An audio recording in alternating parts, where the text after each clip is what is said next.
Bismillahirrahmanirrahim. Assalamualaikum warahmatullahi wabarakatuh.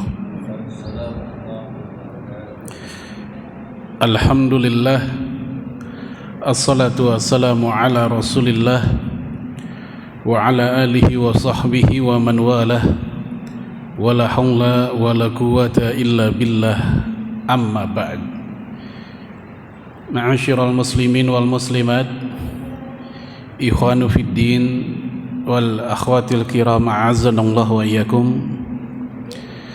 Alhamdulillah, pada pagi hari ini kembali kita bisa bermuajahah, berjalsah ilmiah yang akan membahas tentang al-halal wal haram fil Islam.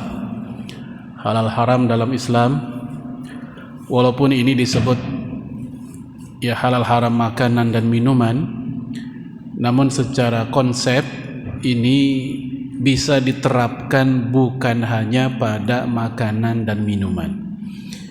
Namun memang bisa jadi contoh-contoh yang muncul itu banyak pada halal haram, hal-hal yang kita konsumsi, makanan, minuman, bahkan mungkin juga sebagian bab muamalah maliyah, muamalah harta. Ya, kita langsung saja. Prinsip utama di dalam bab urusan duniawi baik makanan, minuman, pakaian, atau hal-hal yang terkait dengan muamalah maliyah. Allah berfirman, huwallazi khalaqalakum ma fil ardi jami'a.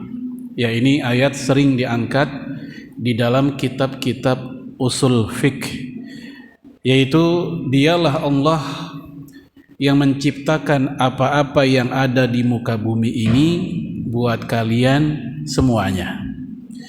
Kata jami'a, ada yang mengatakan ini kembali kepada semua yang ada di muka bumi. Ada yang mengatakan jami'a di situ semua manusia. Artinya seluruh manusia dan seluruh apa yang di muka bumi ini Allah ciptakan pada dasarnya memang untuk kita semua. Baik tanahnya, udaranya, daunnya, tumbuhannya, hewannya, batunya, airnya, semuanya. Sehingga dari situ para ulama menegaskan, seperti misalnya Ibnu Taimiyah, dia ulama mazhab Hambali, bahwa apa-apa yang halal dibanding yang haram lebih banyak halalnya. Yang suci dengan najis lebih banyak sucinya. Sebab ketika semua Allah ciptakan diperuntukkan buat kita, kalau ternyata lebih banyak haram atau najisnya, maka nanti seakan ayat tersebut kontradiksi. Katanya diciptakan buat kita, kok lebih banyak haramnya? Maka ayat tersebut menunjukkan antara halal dan haram lebih banyak halal, antara suci dengan najis lebih banyak suci. Adapun dalam hadis, al-halalu ma'ahalallah fi kitabih. Halal itu adalah yang Allah halalkan dalam kitabnya. Wal haramu ma haramallah fi kitabih. Haram juga begitu, yang Allah haramkan dalam kitabnya. Jadi dalam ilmu usul fikih yang namanya hakim, penentu hukum halal haram adalah Allah, bukan Rasulullah sallallahu alaihi wasallam. Rasulullah hanyalah penyampai saja. Beliau hanya menyampaikan apa yang telah Allah tetapkan. Adapun fatwa ulama yang kemudian nanti muncul ada halal atau haram, mereka hanyalah menyimpulkan dari ayatkah atau hadiskah yang berkorelasi pada hukum apakah halal ataukah haram. Jadi bukan hukum para ulama, tapi hukum tersebut berasal dari teks-teks agama, yaitu Al-Quran, itu yang paling utama, kemudian As-Sunnah beserta sumber-sumber hukum Islam yang lainnya. Wa ma sakata anhu fahuwa mimma afa anhu. Adapun yang didiamkan itu masuk area yang dimaafkan. Maksudnya apa? Area yang dimaafkan, di area tersebut kita diizinkan untuk ijtihad. Contoh, tentang hari Senin pakai batik, atau kalau anak sekolah dulu Senin putih-putih gitu ya. Kalau sekarang udah beda kan, Jumat batik, kalau dulu gitu tuh. Sabtu pakai baju pramuka, itu zaman sekolah masih hari Sabtu. Sekarang Sabtu udah nggak ada ya.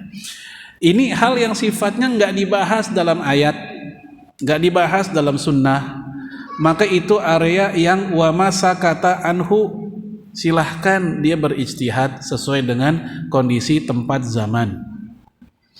Ketetapan lampu merah berhenti, lampu hijau jalan, lampu kuning siap-siap, sama. Itu ketetapan yang tidak dibahas secara spesifik oleh Islam. Itu dikembalikan kepada maslahat masing-masing daerah, negeri dan zaman. Kecuali untuk perkara atau persoalan yang udah ada pembahasan khususnya, maka nggak boleh ijtihad. Ya, ijtihad hanya berlaku untuk perkara yang belum dibahas atau sudah dibahas namun multi tafsir. Itu area ijtihad. Contoh yang tidak boleh lagi diijtihadkan tentang kewajiban sholat yang 5, udah selesai, udah final. Keharaman minuman keras, udah selesai. Keharaman babi, zina, judi dan semisal itu udah selesai, nggak lagi menjadi ranah ijtihad. Maka jamaah sekalian, a'azzanallahu ayyakum, kalau kita timbang-timbang dengan pola pikir tadi, maka sebenarnya area ijtihad sangat luas. Karena muncul hal-hal baru di zaman kita yang belum ada di zaman Nabi. Jangankan di zaman Nabi, 1 abad yang lalu aja hal-hal baru di zaman kita itu banyak revolusi yang terjadi belum terjadi di masa lalu. Sehingga apa?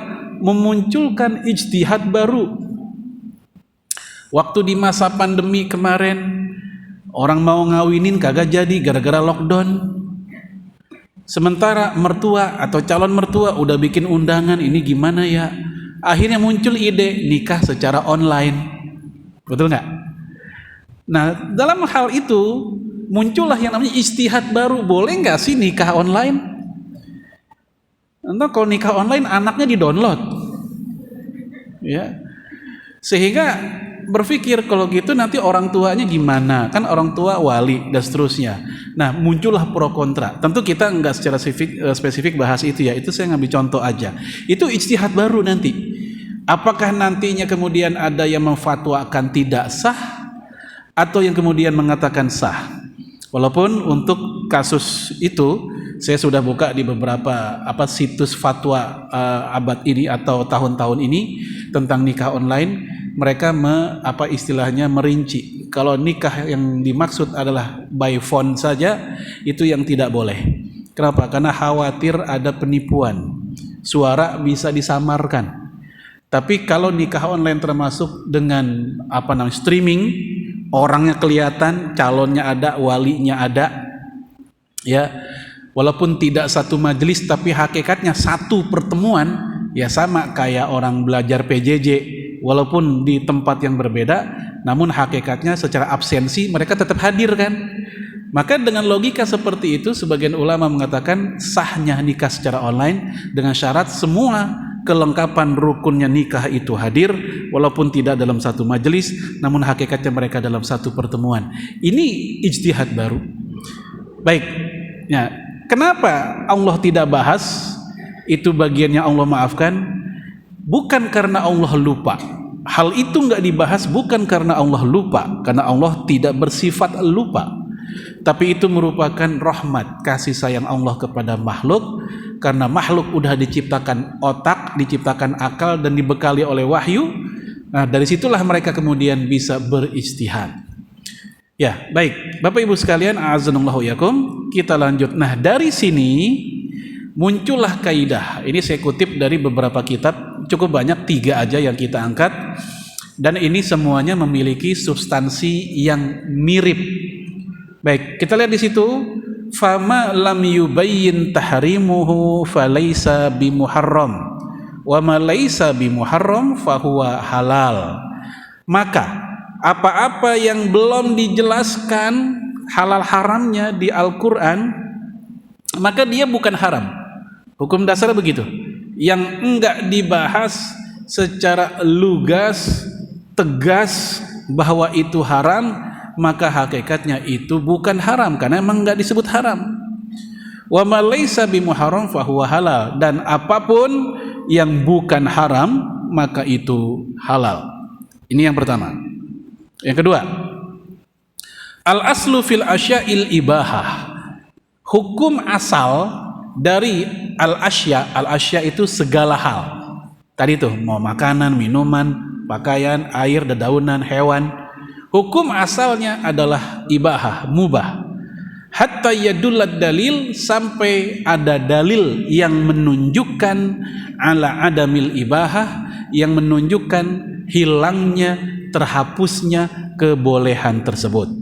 Nah, selama dalilnya belum ada, berarti kembali ke hukum asal tadi, semuanya adalah mubah. Mau jual beli, mau makanan, mau minuman, mau jenis bahan pakaian, hukum dasarnya begitu dulu. Ternyata ada dalil nih, entah ayatkah, entah hadis sahihkah, yang lugas mengatakan itu terlarang, barulah seseorang boleh mengatakan ini nggak boleh, ini terlarang.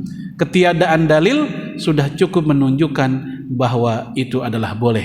Ketiadaan dalil haram sudah menunjukkan bahwa itu adalah boleh. Yang ketiga, mirip dengan yang kedua, al aslu fil asya'il ibaha illa idza atama yadullu ala tahrimi dzalika syai'.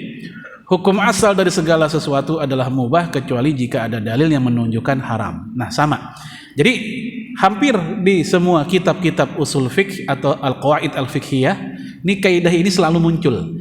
Karena dianggap ini kaidah yang paling agung, kaidah yang paling besar, karena memang hukum dasarnya seluruh yang ada di jagat raya ini hukumnya adalah mubah. Baik, kesimpulan. Jadi pada asalnya semua makanan, minuman, perbuatan, akad muamalah adalah halal dan mubah pada asalnya. Ingat dulu waktu pertemuan kapan kalau nggak salah kita pernah ngebicarain tentang fikih jual beli. Pernah nggak? Belum pernah? Ya, fikih udah pernah belum, Bu? Ya, bapak-bapaknya ada yang ingat nggak? Lupa ya?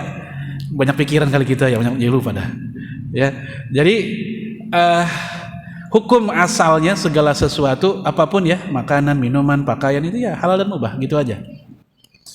Kecuali baru kita masuk agak menukik, kecuali ada dalil kuat, enggak dhaif, ya, enggak lemah, harus kuat, sahih. Quran udah pasti sahih kalau Quran, karena dia mutawatir. Kalau hadis yang sahih, mau Bukhari, mau Muslim atau yang lainnya, yang penting sanadnya kuat. Apakah kuat saja? Jelas. Apa jelas? Enggak multi tafsir. Memang menggunakan bentuk kata entah haram, entah ismun azim, berdosa besar, atau mendapatkan siksa, itu tanda dia terlarang. Karena sesuatu yang tidak terlarang nggak mungkin ada kalimat dosa besar, mendapatkan siksa, atau haram. Ini kalimat yang lugas. Namun kalau kalimat yang nggak lugas, biasanya akan muncul pro kontra. Ummu Atiyah bercerita dalam hadis Imam Muslim. Hadis Imam Muslim sahih nggak? Sahih ya. Dia peringkat nomor 2 setelah Sahih Bukhari menurut jumhur. Sebagian mengatakan dia nomor 1, tapi umumnya ulama mengatakan dia nomor 2. Dalam hadis Sahih Muslim, Ummu Atiyah cerita, ya nuhina ya ayat tabi'a al janazah. Kami dilarang kaum wanita untuk ngikutin, untuk nganterin jenazah ke kuburnya. Namun kata Ummu Atiyah, dengan larangan yang tidak kuat. Nah, ini kan memunculkan beda pendapat. Larangan tidak kuat gimana maksudnya? Larangan ya larangan, tapi dia mengatakan dengan larangan yang tidak terlalu kuat. Sehingga muncul pro kontra di situ. Ada yang mengatakan, oh kalau gitu wanita nganterin orang di kubur itu adalah makruh, nggak sampai haram. Ada yang mengatakan makruh tahrim, makruh mendekati haram, walaupun nggak sampai haram. Ada yang mengatakan boleh. Ya, kenapa? Karena kalimat tidak kuat itu hanya larangan etika saja. Karena khawatir wanita kalau ikut nganter jenazah, dia meraung-raung di situ. Tadinya udah siap-siap nguburin, dia teriak-teriak di situ. Ditambah lagi kalau itu perempuan adalah istrinya. Karena kalau istri laki udah wafat, sejak lakinya wafat udah dihitung iddah belum? Udah dihitung belum? Udah ya. Dan salah satu larangan wanita iddah adalah keluar rumah tanpa hajat syar'i. Nah, kalau dia keluar rumah ke kubur, masuk nggak larangan iddah tersebut? Masuk. Makanya dia udah terlarang gitu. Nah, ini perempuan ikut nganterin. Yang membolehkan sinetron biasanya. Kan sinetron tuh pada ngikut tuh, apa bininya pada ikut gitu. Padahal mah enggak harusnya. Nah, ini contoh yang karena secara teks memunculkan mungkin pro kontra atau beda tafsir, maka dia nggak masuk kategori jelas. Sehingga ada yang bilang makruh, ada yang bilang boleh tentang wanita nganterin jenazah itu. Baik, lalu apa sih yang disebut dalil? Dalil dalam konteks hukum itu bukan hanya Quran dan Sunnah. Kalau ditanya apakah sumber Islam, iya Quran dan Sunnah. Ini nggak ada debat lagi. Tapi yang ditanya apakah sumber hukum Islam, maka 4 mazhab sepakat Quran, Sunnah, ijma dan qiyas. Ya, apapun yang ada dalam Quran, ya maka dia ada dalilnya. Nggak ada di Quran, tapi ada dalam Sunnah, maka dia ada dalilnya. Nggak ada dalam Sunnah, tapi ada dalam ijma, maka dia ada dalilnya. Nggak ada dalam Quran, Sunnah dan ijma, tapi ada di qiyas, maka itu juga ada dalilnya. Yang para ulama beda pendapat bukan 4 ini, tetapi misalnya al-urf. Apa urf? Tradisi atau budaya. Dia dalil apa bukan? Dalam mazhab Syafi'i dan Hanafi, tradisi bisa menjadi dalil kalau yang 4 ini nggak ngebahas nih. Yang 4 tadi tuh nggak ngebahas. Tapi ada kebiasaan baik di sebuah negeri atau kampung di mana 4 hal ini memang tidak bertentangan dengan tradisi itu. Nah, menurut mazhab Syafi'i dan Hanafi, ya, ma thabitum bil urfi thabitum bin nas. Sesuatu yang dimunculkan oleh tradisi selama enggak bertentangan dengan Quran dan hadis dan ijma qiyas itu, maka dia statusnya setara dengan dalil. Ya, contohnya adalah seperti tradisi kalau di kita bantuin orang ngawinin, ada yang bawain telur, ada yang bawain beras, ada yang bantuin bikin tendanya, tarupnya, ada yang ini dan itu. Ini tradisi yang tidak belum tentu kita temukan di negeri yang lain, termasuk di Asia Tenggara yang lain, yang negeri Muslim. Ini Melayu Indonesia. Ini tradisi yang baik. Quran enggak bertentangan, hadis enggak bertentangan, ijma qiyas enggak bertentangan, justru dia sesuai dengan watak Islam, maka tradisi seperti ini setara dengan dalil. Itu maksud dari golongan Syafi'iyah dan Hanafiyah. Baik, tetapi golongan lain Malikiyah dan Hambaliyah tidak menjadikan tradisi sebagai dalil. Kenapa? Kalau tradisi dibilang dalil, nanti bagaimana kalau tradisi itu dilakukan oleh orang-orang yang ahli maksiat? Ada lokalisasi, tradisinya dari pagi sampai sore main judi mulu. Siang shift 1, lah judi pakai shift-shiftan ada. Ya, sore ada shift 2, bandarnya si anu. Kita tanya ke mereka, apakah judi perbuatan baik? Menurut mereka baik, emang pencahariannya. Apakah lantas itu menjadi tradisi baik menurut syariat? Tidak. Ini kalau menurut 2 mazhab yang lain. Dalam hadis Imam Hakim dari Abdullah bin Mas'ud, ya, bahwasanya beliau mengatakan ma ra'a muslimuna hasanan fahuwa indallahi hasanun. Apa-apa yang di mata orang Islam itu baik, maka di sisi Allah juga baik. Nah, tradisi masuk tuh. Apa-apa yang di mata orang Islam itu baik, maka di sisi Allah juga baik. Wa ma ra'a muslimuna qabihan fahuwa indallahi qabihun. Apa-apa yang di mata orang Islam itu buruk, maka di sisi Allah itu juga buruk. Inilah dasar kenapa dua mazhab tadi menjadikan tradisi itu juga bagian dari dalil, jika itu tradisi baik dan tidak bertentangan dengan 4 hal tadi. Baik. Kemudian atau masuk kaidah atau koridor yang membuatnya terlarang, seperti membahayakan, kotor atau menjijikan. Walaupun secara khusus enggak ada ayat atau hadis yang langsung menyebutnya, tetapi itu perbuatan membahayakan. Seperti misalnya, mohon maaf, orang nyebrang atau melawan arus deh. Melawan arus, ngebahayain enggak? Jelas, dirinya atau orang lain. Secara dalil khusus enggak ada ayat membicarakan melawan arus atau hadis, enggak ada. Karena itu kan perilaku orang zaman sekarang. Namun secara substansi kita memang dilarang, wala tulqu bi aidikum ila tahlukah. Jangan menjerumuskan dirimu dalam jurang kebinasaan. Itu termasuk. Atau dalam hadis, la darara wala dirar. Jangan membahayakan orang lain dan jangan membahayakan diri sendiri. Ini kan umum, itu namanya koridor, itu umum. Jadi apapun tingkah laku yang membahayakan bisa masuk di situ. Ya, sehingga anak muda sekarang supaya enggak kelihatan kaya rokok, dia pakai yang kaya rokok. Apa namanya? Vape tuh. Yang asapnya lebih ngebul kayak orang nabun. Gitu. Ya, apalagi dan lain-lain lah ya yang masuk kategori doror. Atau kotor. Ya, apa-apa yang kotor, menjijikan, ini masuk koridor di situ. Para ulama sepakat, yang mereka berbeda adalah batasan kotor dan menjijikannya.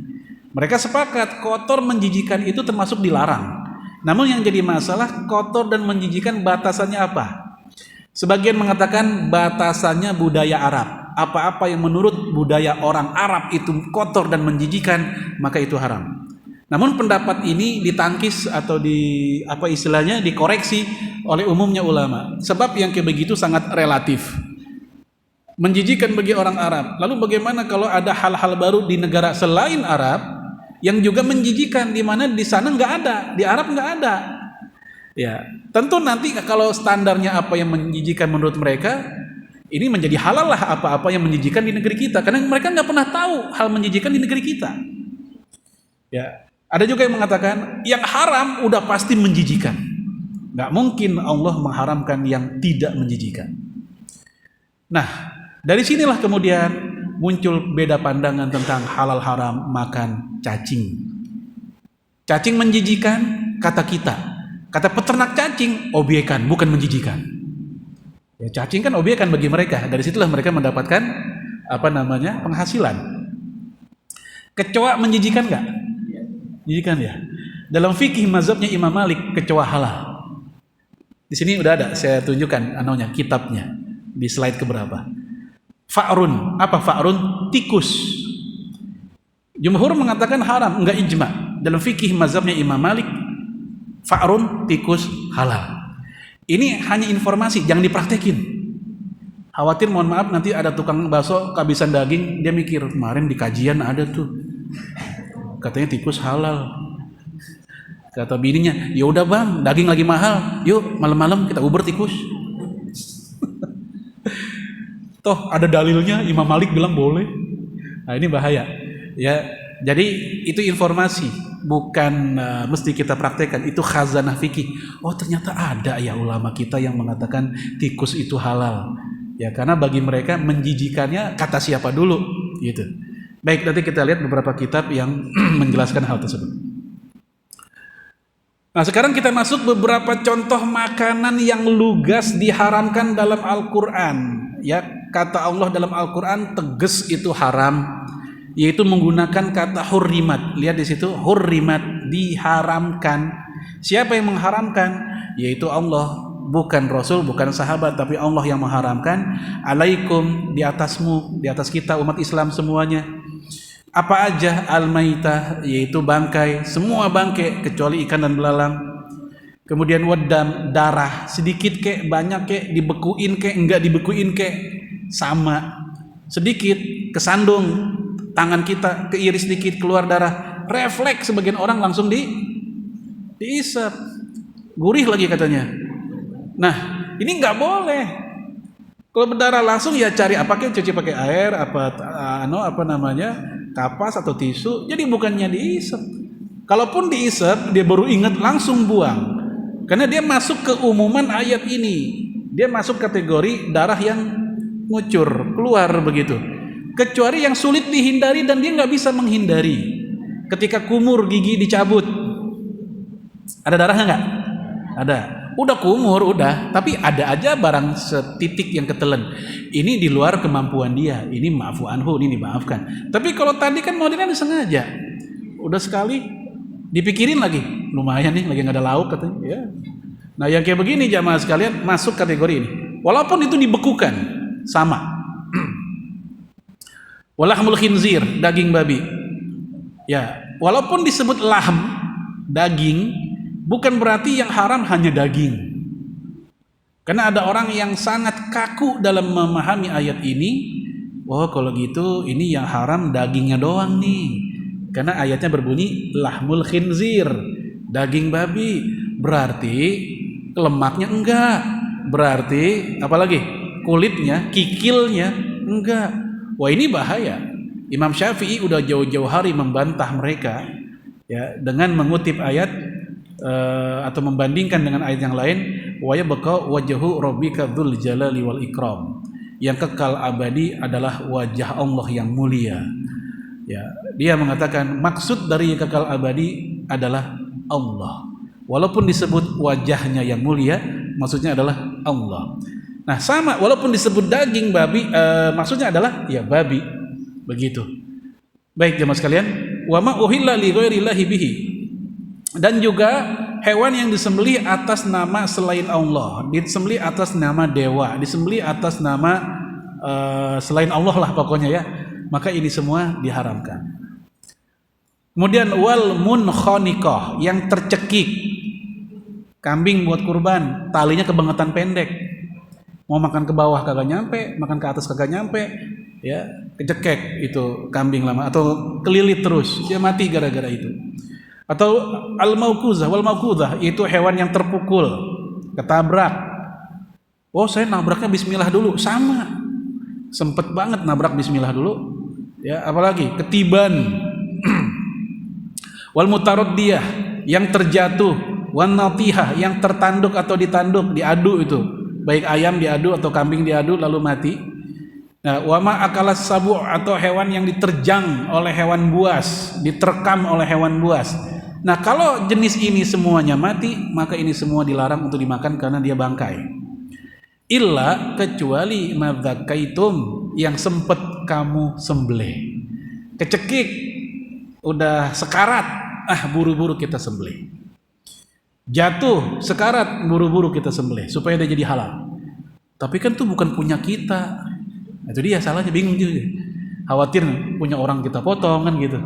Tapi kalau kita tujuannya baik supaya jadi halal, bilangin aja, Pak, ini daripada jadi haram, saya potong Pak, supaya jadi halal, ini milik Bapak gitu.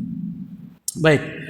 Wa madzubiha 'ala nusub, atau hewan yang disembelih untuk an-nusub. An-nusub jamak dari al-ansab. Apa al-ansab? Makanan dulu di zaman Arab jahiliyah yang diletakkan, hewan ya yang udah dipotong, yang diletakkan di bebatuan untuk sesembahan para dewa masa itulah begitu. Ya kalau di kita mirip sesajen, itu an-nusub. Cuman bedanya kan kalau mereka an-nusub itu sesajennya bentuknya hewan aja, entah kepala sapi, entah kepala unta gitu. Kalau di kita kan nasi kuning, telur sama telur disuir-suir kan begitu.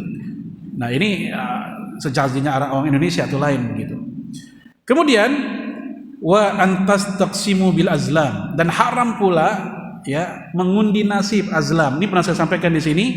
Orang Arab zaman dulu azlam itu panah dua, la taf'al dengan if'al itu.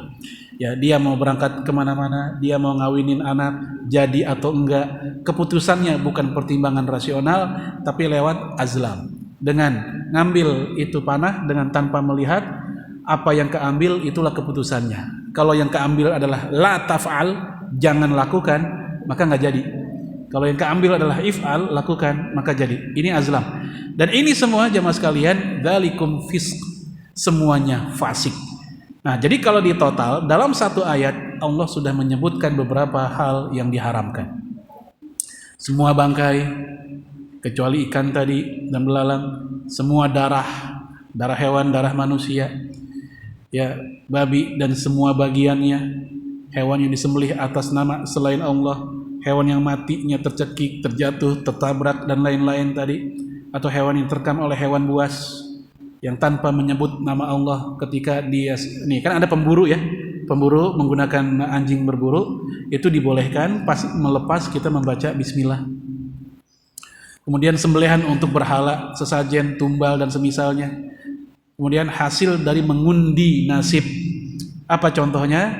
Seperti orang yang beli saham, tujuannya bukan pengen nanam saham, tapi dalam rangka untuk melihat lalu lintas naik turunnya harga saham yang dia beli. Ketika harga jatuh, dia beli pagi-pagi, dia liatin terus. Jam 12 saham yang dia beli tadi pagi itu naik harganya. Siang pas penutupan di bursa efek, di bursa saham itu, harganya pun lagi naik sampai anggaplah 2 kali lipat. Dia jual lagi. Untung tadinya dia beli 100 juta jadi 200 juta dalam waktu sehari. Nah, yang kayak begini jamaah sekalian, MUI juga udah keluarin fatwanya, ini terlarang. Kenapa? Ini sama seperti orang lagi berjudi, lagi mengundi nasib, untung-untungan yang kayak gini. Bukan bener-bener pengen nanam saham. Orang yang bener-bener nanam saham, enggak begitu. Beli sekarang, dapat keuntungannya jangka waktunya lama. Kalau kayak begitu tuh namanya sedang spekulasi. Baik, sekarang kita masuk ke ayat yang kedua. Tadi ayat yang pertama yang di dalamnya lugas menggunakan kata hurrimat. Sehingga para ulama pun tadi nggak usah pakai ijtihad lagi, udah jelas haramnya itu. Ya ayyuhalladzina amanu, wahai orang beriman, innamal khamru wal maisiru wal ansabu wal azlamu rijsun min amali syaitan. Sesungguhnya minuman keras, apapun asal muasalnya, mau dari anggur, mau dari beras, apapun pokoknya sama minuman keras. Mau di merek apapun sama, pokoknya khamr intinya. Ini masuk kategori ayat ini. Kemudian wal maisir, judi, baik judi zaman dulu yang model koprok, pakai dadu, ditutup pakai batok kelapa, udah begituin tuh, angkat apa yang keluar, atau mau pakai kartu, atau mungkin judi yang agak-agak modern, mohon maaf, seperti dulu kita pernah ya, karena kita ikut-ikutan aja, padahal itu hitungannya judi, yaitu ketika ada pil dacil ya, kita ngirim SMS terus diundi dari ribuan tuh yang masuk ya, diundi berapa nomor yang keluar, paling cuma 1, paling banyak 3 ya. Lalu kemudian mereka ditanya dengan pertanyaan, dari mana hadiahnya? Apakah dari panitia? Bukan, dari SMS yang segitu banyaknya.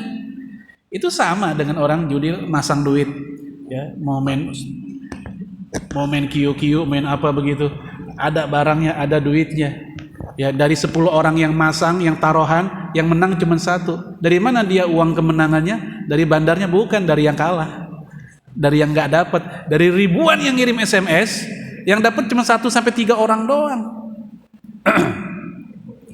Imam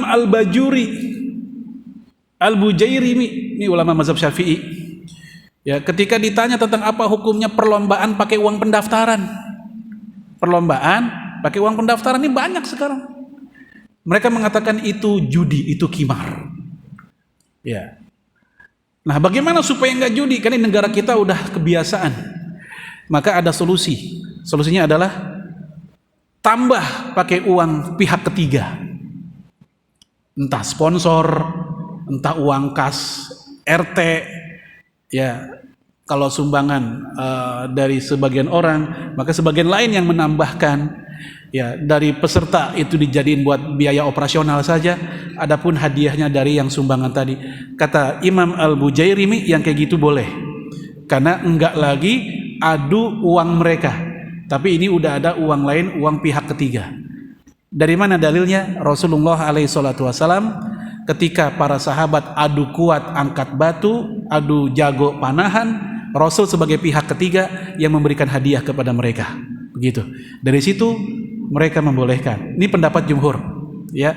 Baik jamaah sekalian, itulah kenapa Ali bin Abi Thalib pernah ngomong kayak gini, manittajara walam yatafaqqah, siapa yang berniaga, bermuamalah tetapi tidak belajar ilmunya, maka irtatoma fir riba summa irtatoma, maka biasanya dia akan terjerumus ke riba dan terus terjerumus. Apa artinya? Siapapun yang pengen dagang, jualan dan seterusnya nggak belajar hukum halal haramnya, biasanya dia nggak ngeh mana judi, nggak ngeh mana sogokan, nggak ngeh mana gratifikasi, nggak ngeh juga mana riba. Pokoknya dapat untung. Ini yang bahaya. Baik jemaah sekalian, kemudian al-azlam udah kita bahas tadi. Rijsun, Imam An-Naisaburi dalam tafsir yang mengatakan najasun, najis. Rijsun, najis. Imam Abul Hasan Al-Mawardi dalam tafsir Nukat Al-Uyun juga mengatakan rijsun artinya najasun, najis. Sementara Ibnu Abbas, ya sepupu Rasulullah, beliau mengatakan rijzun pakai za. Rijzun apa artinya? Kotor. Ya. Beliau juga mengatakan rijzun artinya azab. Nah, karena para ulama kita berbeda pandangan tentang rijsun itu najis atau kotor atau azab, sehingga ini berdampak pada apakah khomer itu najis atau bukan. Mayoritas ulama mengatakan khomer secara fisik najis, sehingga orang yang megang minuman keras, kena cipratan minuman keras, hendaknya dibersihkan sebagaimana membersihkan najis yang lainnya. Sebagian ulama mengatakan seperti mazhab Hambali dan para ulama Al-Azhar zaman sekarang, di Darul Ifta Al-Misriyah, mereka mengatakan bahwasanya khamr itu beserta alkohol dia najis bukan fisiknya, tapi najis perbuatan maboknya, bukan bendanya. Sama seperti uang judi yang najis main judinya. Adapun fisik uangnya, anggaplah ini uang judi misalnya. Uang terbuat dari kertas dan terbuat dari logam. Itu barang suci apa barang najis? Barang suci kan? Sehingga secara zat benda, yaitu benda suci, dia nggak najis. Maka uang judi pun maksudnya najis, bukan najis benda fisiknya, tapi najis aktivitas main judinya dan memakan hasil judinya gitu. Maka minuman keras juga begitu kata mereka. Yang menjadi najis itu bukan benda cairan minuman kerasnya, tetapi aktivitas maboknya itu yang najis. Itu yang dikatakan dengan min amali syaitan, perbuatan setan, fajtanibuhu la'allakum tuflihun. Ditambah lagi di dalam sejarah, dalam hadis Ibnu Hibban dan Al-Bazzar, ketika turun ayat ini, langsung para sahabat itu kompak, mereka rame-rame menumpahkan minuman keras yang mereka miliki, sehingga diceritakan Madinah banjir minuman keras. Kalau memang itu najis, para sahabat pasti akan buangnya pelan-pelan, bikin saluran biar nggak nyiprat. Tapi mereka langsung asal buang hingga sampai diceritakan banjir minuman keras di Madinah. Nah, kalau itu banjir pasti sedikit atau banyak ya nyiprat lah. Nah, ini tanda bahwasanya itu dia bukan najis secara zat, tapi najis perbuatannya. Jadi ada dua pendapat tentang masalah itu. Nah, khusus untuk alkohol, saya pribadi lebih cenderung untuk kalau barang-barang tertentu yang sudah ada alternatif non-alkohol, pakailah yang non-alkohol. Apa misalnya? Minyak wangi, ada yang non-alkohol. Daripada debat fikihnya, boleh apa enggak, udah banyak kok yang non-alkohol, kita pakai non-alkohol aja. Ya. Tapi kalau untuk apa-apa yang sulit dihindari alkohol, seperti obat luka, apapun mereknya, Revanol, Betadine dan seterusnya, itu kan pakai alkohol tuh. Atau yang buat ngerendam juga itu pakai alkohol. Atau buat puput pusar bayi.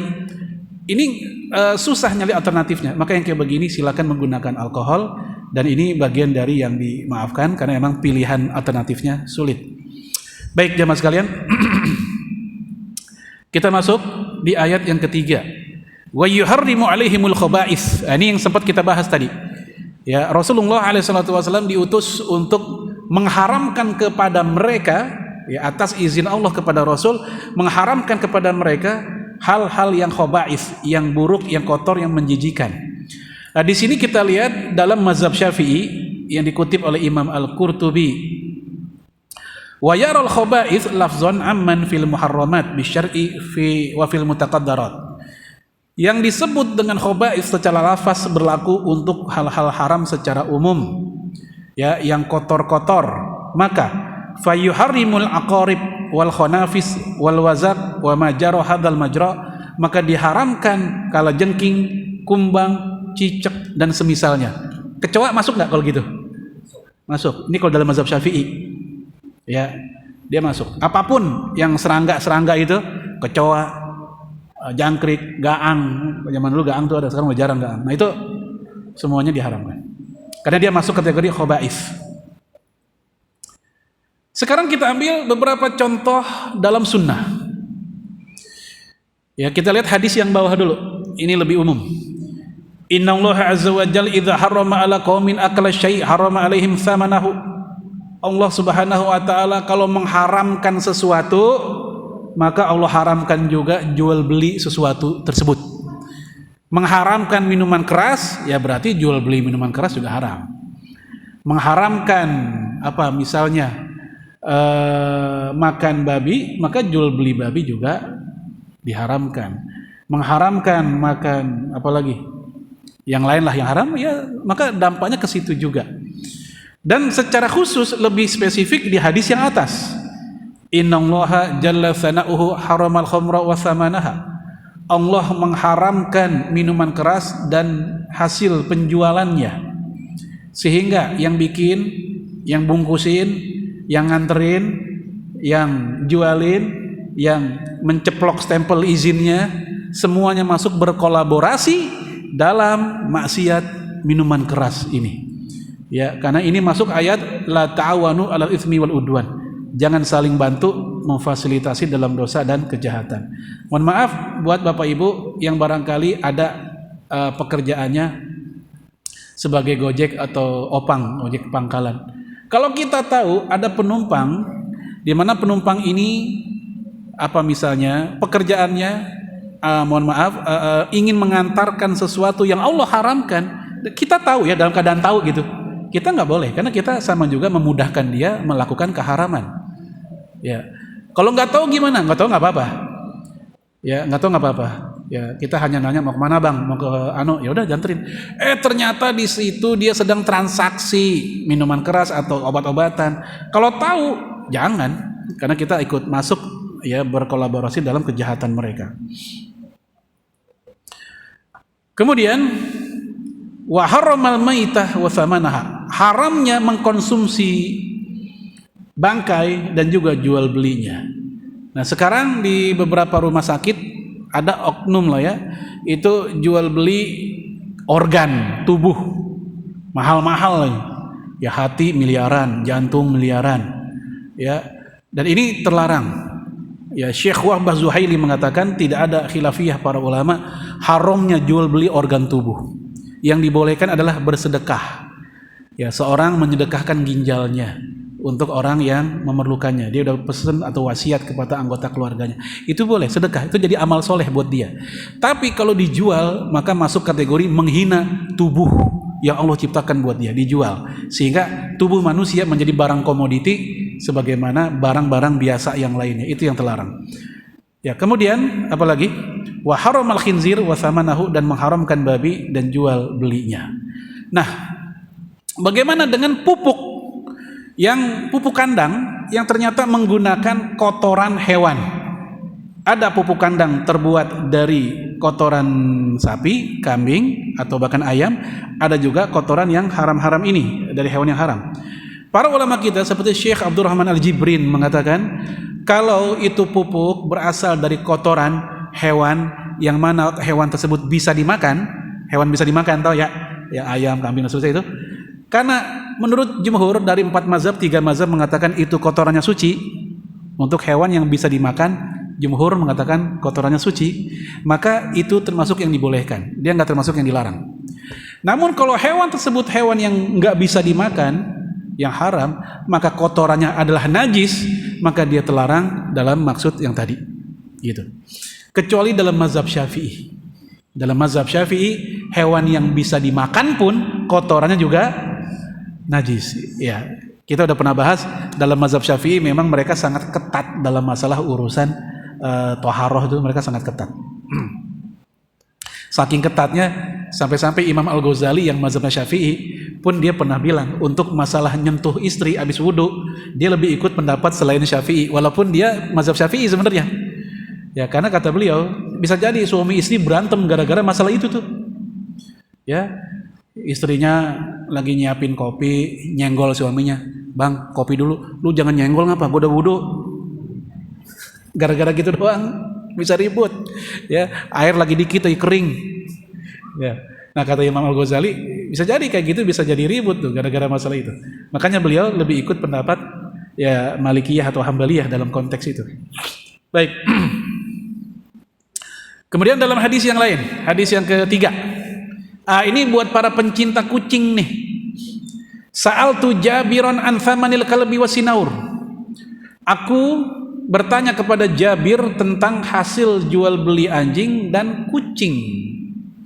Apa jawabannya? Zajaron Nabi sallallahu alaihi wasallam an dzalik. Rasul melarang hasil jual beli anjing dan kucing. Nah, berarti jual beli kucing haram dong. Nanti kita lihat apakah maknanya haram atau apa itu maknanya. Ya. Kita lihat hadis yang kedua. Anna Rasulullah sallallahu alaihi wasallam naha. Rasul melarang. Jadi kata-kata yang bermakna hurrimat, naha, yanha, la itu kata-kata yang berimplikasi umumnya haram. Walaupun nanti kalau ada dalil lain yang membelokkan menjadi enggak haram, ya bisa dia enggak menjadi haram. Seperti naha ini, apakah dia bermakna larangan etika atau apa? Tapi khusus untuk di sini, an thamanil kalbi, hasil jual beli anjing, ini sepakat para ulama. Itu enggak boleh jual beli anjing. Bagaimana kalau kasusnya lembaga kepolisian? Dia butuh anjing pelacak. Kan nggak mungkin gratis, ya kan? Sama peternak anjing, "Bang, ini berapaan, Bang?" Udah kayak beli bubur beli anjing tuh. Ya, udah bawa aja Pak buat polisi mah. Enggak, tetap dia bayar. Nah, apakah ini jadi haram juga buat kepolisian? Ya, karena mereka ada hajat. Nah, garisnya di situ, karena ada hajat. Kalau karena ada hajat, ada kebutuhan yang doruri, mendesak, apalagi buat maslahat yang lebih besar, mereka masih memberikan pembolehan. Ada 3 jenis anjing yang dibolehkan kita piara. Pertama, anjing pemburu, pelacak termasuk. Yang kedua, anjing penjaga hewan ternak. Yang ketiga, anjing penjaga ladang atau kebun. Inilah 3 jenis anjing yang dikecualikan, dibolehkan ada kita pelihara. Ya, yang dilarang yang mana? Yaitu anjing semata-mata hobi saja. Yang buat seneng-seneng aja kita taruh piara di rumah. Yang kayak begini, yang malaikat pemberi rahmat enggak mau masuk. Bukan enggak mampu masuk ya, enggak mau masuk tuh bedain. Karena mohon maaf, saya pernah lihat ada video potongan, ada orang Nasrani jelek-jelekin Islam. Oh, malaikatnya orang Islam takut sama anjing, sama anjing sama kucing. Bukannya takut, enggak mau masuk, bukannya enggak berani masuk. Ya, bedain. La yadkhulul malaikata baitan fihi surah wal kalb. Itu maknanya bukannya enggak berani masuk, enggak mau masuk dia. Karena ya tidak ada rahmat kepada rumah yang ada anjingnya. Taib. Kemudian wa mahril bagi, haramnya penghasilan, mohon maaf ya, hasil dari pelacuran. Kemudian wal huwanil kahin, dan juga hasil dari perdukunan. Sekarang lagi rame pesulap merah. Ya, sama berbagai macam dukun, bahkan asosiasi dukun berprotes. Penghasilannya jadi berkurang. Lah, itu biasanya dia kan suka ngasih penglaris, ngapa sekarang kurang ya? Berarti nggak laris dong. Ya, baik teman sekalian. Nah, ini semua penghasilan diharamkan. Nah, kembali ke kucing tadi. Ini gimana dengan saudara kita termasuk kaum muslimin? Bahkan sebagian ustadz ada yang suka miara kucing dan dia beli. Ada yang kucing Persia lah, Anggora lah gitu. Nah, ternyata ini yang ini nih, yang bawah ya. Adapun jual beli kucing, menurut penjelasan Imam An-Nawawi, semua mazhab ulama mengatakan boleh dan sah. Loh, tadi kan hadisnya melarang. Ya, kata mereka, adapun hadis larangan tersebut maknanya jika tidak bermanfaat. Dan larangan tersebut bermakna tanzih. Tanzih, larangan yang sepantasnya memang tidak dilakukan. Namun kalau dilakukan pun tidak berhukum haram. Ya, dan ini bukan pendapat satu mazhab, tapi ini pendapat semua mazhab ulama. Ya. Karena apa? Kucing itu hewan yang gampang diperoleh, ngapain pakai jual beli segala? Itu maksudnya. Kecuali nih jika memang bermanfaat. Apa maksudnya manfaat? Bisa menjadi sumber mata pencaharian. Ya, sehingga dia menjadi apa ya? Mengentaskan pengangguran begitu. Adapun kenapa kok anjing tetap haram, bukankah hadisnya satu? Lihat nih, kan hadisnya bareng. Paham ya? Kan hadisnya bareng, kenapa yang satu haram yang satu boleh? Karena untuk keharaman anjing dijelaskan dalam hadis-hadis yang lain. Sementara tentang kucing nggak ada hadis lain kecuali hanya hadis ini yang membicarakan itu kucing gitu. Berbeda dengan hadis tentang anjing, banyak banget hadis yang lain yang melarang jual beli anjing. Namun kata Imam Nawawi tetap kalau itu membawa manfaat, tapi kalau nggak ada manfaatnya ya enggak, ya tetap tidak jual beli anjing, kucing. Mohon maaf. Adapun di sini Abu Hurairah, Tawus, Mujahid, Jabir bin Zaid, ini nama-nama sahabat dan tabiin, mereka tetap mengatakan haram jual beli kucing. Jadi ini enggak ijma sebenarnya, walaupun 4 mazhab sepakat, ini enggak ijma. Sebagian sahabat dan tabiin tetap berpegang pada zahirnya hadis bahwa itu terlarang. Baik, sekarang kita lihat Imam Ibnu Abdul Bar menjelaskan wa jami'ul ulama ala tahrimi bai'id dam. Seluruh ulama mengatakan haramnya jual beli darah. Loh, itu PMI gimana? Kita kalau pakai transfusi darah ternyata ada uangnya juga. Mereka bayar bukan beli darah, tapi bayar jasa transfusinya. Karena transfusi itu butuh alat, butuh waktu dan butuh ilmu. Enggak semua orang mampu dan bisa. Itu yang dibayar sewa jasanya. Darahnya nggak boleh jual beli. Sama kayak air mineral yang ada di kemasan yang kita minum itu, kan jual beli air nggak boleh. Mau galon, mau yang apa nggak boleh. Terus kenapa kita bayar jasa upaya nganterinnya, ngebornya, apalagi? Ya kemasannya, nyaringnya, menyaringnya, itu yang kita bayar hingga sampai ke rumah kita akhirnya. Adapun jual beli airnya tidak. Kemudian wal khamri. Oke, ini udah kita bahas tadi, jual beli khamr. Wa fi dzalika aidan dalilun ala tahrim bai'il adhirat. Ini juga menjadi dalil haramnya jual beli ya adhirat. Adhirat, mohon maaf, ya kehormatan, kemaluan alias pelacuran ini. Wasairi najasat, dan jual beli hal-hal yang najis yang tadi udah kita bahas juga. Ya, jual beli alkohol. Kalau untuk mabok itu yang diharamkan, tapi kalau untuk kesehatan medis itu dibolehkan. Ya, wama la yahilu akluh, atau apapun yang dilarang untuk dimakan. Mohon maaf, tadi kita bicara kodok. Ya. Kodok jumhur bilang haram dimakan. Tapi ada orang beli kodok bukan buat dimakan, buat apa? Umpan pancing. Ya, kodok-kodok kecil tuh dijual sama orang. Bukan buat dimakan sama orang, buat pancingan dia, buat mancing. Nah, apakah dia masuk kategori ini? Sama kayak alkohol. Alkohol bukan buat diminum, dia beli, tapi buat pengobatan. Apakah dia masuk kategori yang tadi, pengecualian karena ada manfaat buat mancing? Ya, kalau kita pengen lebih ngambil kehati-hatian, ya sudah, kita pakai umpan pancing selain kodok saja. Dengan demikian kita pun tak usah bersusah payah bingung antara boleh apa enggak sih jual beli kodok akhirnya. Baik, jemaah sekalian, itu jalan tengahnya ya. Ya, kemudian maka ketika diharamkan babi, bangkai, khamr, darah dan lainnya, maka haram pula jual belinya. Begitu pula ketika diharamkan perzinahan, patung atau lukisan makhluk bernyawa secara utuh, nyanyian yang cabul-cabul, ya, kemudian perdukunan anjing, maka haram pula penghasilan dari ini semua. Maka di pinggir jalan ada orang jualan lukisan. Lihat aja, kalau lukisannya setengah badan itu masih ada toleransi. Dalam hadis Imam Tirmidzi, Imam Abu Daud, ya, malaikat Jibril pengen ke rumah Rasul, nggak jadi. Kenapa? Di rumahmu ada patung, patahin palanya.